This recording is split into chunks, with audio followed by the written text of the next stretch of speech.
situational report kuha na to gikan sa province. Mura mo to siya murag most affected no mo tanaw amo mo gitanaw diri ang kaning most affected number of families.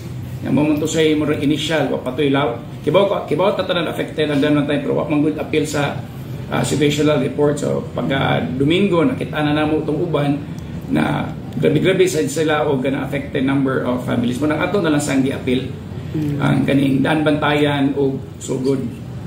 So hopefully by this week or next week distribute na nato ang check na 1 million each ani na mga LGUs na pakatabang sa aning nila kay kibaw kung daghan na overwhelming naman yung kayo sobra na kadaghan ng mga relief packs na gipakato dito from rice, water, mga dilata. Pero ang problema karon dito ang number of volunteers na mo distribute sa mga kabalayan. Pero in terms of kaning mga stocks na needed, daghan-daghan na gyud.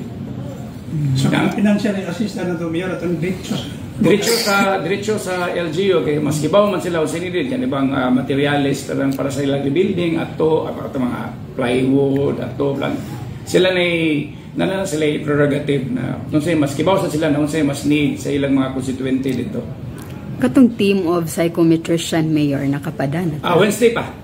Wednesday sila mo deploy dito mo to ako naman sa ni ipahibaw na mo gahapon kung asa daw sila maka-drop off sa ilang mga assistants. Among i-direct lang adto sa CSWS kay kung daghan-daghan ni sila magdugang tag additional na transport vehicle na makada atong relief goods, of course together with our team na katong SAMSO, katong sa CSWS ito para sa mga concerning sa mental health niya ngadto dito sa ito nalinugan ngadto sa Bugo.